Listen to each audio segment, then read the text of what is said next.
I just rolled up my sleeves, and it'll make more sense why in a moment. I got this idea about how dressing is important and how it relates to positive psychology when I was in a lecture with our beloved Dr. Paul Rosen, where he talked about the importance of food, but that it was mysteriously missing in the literature, right? It's so much a part of our lived experience. And I thought to myself, yeah, and so are clothing, and so is how we show up with one another. And so I started looking at the research, and sure enough, a concept that we're all familiar with is dressing for success, right? So dressing for the sake of some kind of a material advantage.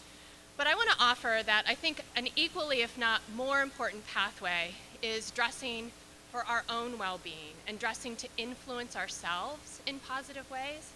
And so I went digging in the literature, and most recently, 2012, is a study by Hadjo and Galinsky that, the roots go back to William James, of course, always and forever, right?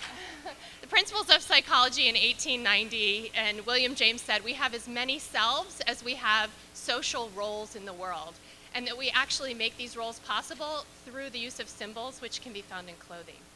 And now we have Hadjo and Galinsky, who took a simple lab coat, and they took two groups of subjects. And the first one put the lab coat on, and they told them that it was a doctor's coat. And with the second group, they told them that it was an artist's smock. And what they found is that those wearing what they thought was the doctor's coat actually performed better on cognitive tests. So what we wear and the meaning that we give it is called enclothed cognition. When I sat down to look at designing a positive intervention, I kind of imagined that Marty Seligman was sitting at a dinner party and was seated next to Coco Chanel. And the conversation went something like this. Oh, Marty, I love your beads. And Marty said, oh, Coco, I am dressing for success. And Coco said, no, Marty, style can only come from your deepest character strengths and experience in the world. Marty said, oh, what an interesting idea. So I designed my inside-out makeovers based on the literature and also what we know in the last several hundred years around style. And so there are 5 elements: strengths, purpose and aspirations, a style story, core assets, and lifestyle. This is one of my clients. She's a veterinarian, has 2 young children. Her name is Rachel. What is important is just notice this is a before picture. And she and I spent the day together going through the process. What you should know about Rachel is one of her core assets is her curves. And she loves her curves. This is an after picture. She says, I have curves that don't leave you crying for more. And another thing you should know about Rachel is that she's not afraid of color, and she loves accessories. So for her, we went with boots and hats, and she really feels like boots and hats are a way that she engages with the world more. So here again is a before and after picture. Notice the color breakthrough that she had. We actually looked at color in nature because of her biology background, and she really started to see how it shows up in nature and how it could serve, to bring her out into the world more. And then we have my wonderful friend, come on up, Brooke. And Brooke's inside-out makeover was a little bit different because she already has an amazing sense of style. And so we focused more on alignment. And so started with the inside, and then we did a closet congruence session, right, where she was really clear about which pieces were aligned to her deepest strengths and aspirations. And I want to say just one thing about her core assets, right? And so really enhancing these. So look at the color that just, completely engages her and lights her up. It calls, it invites, right? She's strong, her skin is gorgeous, she eats well, she's an authentic redhead, you can check her roots. And so I asked her to just come up with one sentence, I don't know what she's going to say, that speaks to kind of the after for her. The after is that I can actually walk into my closet and know that what I'm putting on looks good, but also makes me feel good. And I just perform better when I feel like I and put together. And she does an amazing job. She performs better. Life is an opportunity to perform and to be our best. So let's dress up. Let's dress up and let's remember that perhaps this was one of the first ways that we connected to our sense of self and to hope and to possibilities in the world. Let's craft ourselves in ways that bring us powerfully forward into the world to flourish together.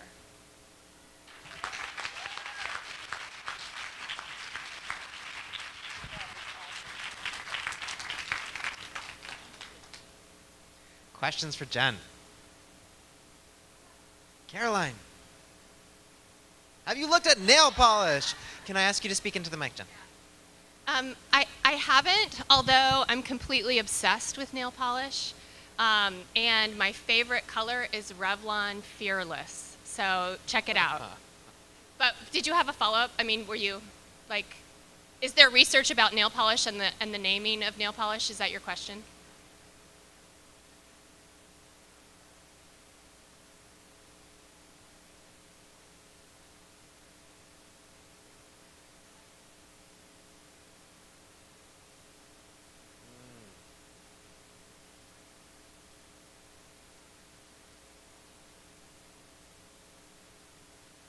Yeah, I love it. So Caroline talked about how it's really a differentiator for her to paint her nails different colors.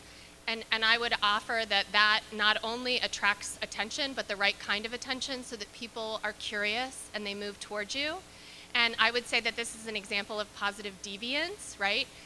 Ways in which we deviate fashion in ways to send a message or a signal that attracts that attention. So great example. And I love your nails and I've noticed them. Yeah, great example of the character strength of zest too. Yeah. What else? Yeah, art.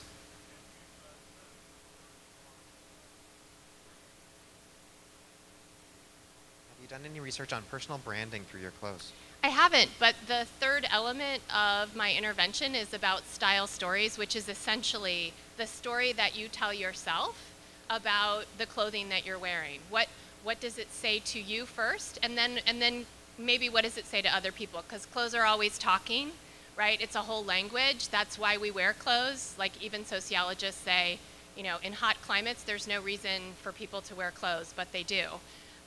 So that it's really important. So we just want to make sure that that story is saying what we want it to say, is saying things that make us feel confident. Yeah. Any other questions? Yeah. Have you done any male makeovers? Yes, I love the dudes. I did a really, really powerful one, and I can show you some pictures. He is a stay-at-home dad, and it was really amazing. Like after 7 years of raising kids, he said, "I've just kind of let myself go, and I'm really ready to come back." And it was a gift that his wife gave him for his 50th birthday, and it has really rocked his world. I mean, he identified his aspiration to add on an expertise of green architecture. He's an architect, and he's like getting back into the workforce. And we did our intervention in April, and he just completed his certificate. I mean, it just really moved him into action. And so that's what I'm suggesting, is that, you know, we can start to shift on the inside and we can start to shift on the outside, but why not look at the experience of alignment and see how we can really, you know, produce that back and forth and reinforcement. Seems like it would be a fantastic intervention for like executive authentic leadership programs. Yeah. Anything else? Last one. We still have another minute. Yeah. Oh, two. Yeah. Beside, I can't. Is that? Yes. Hi. Hi.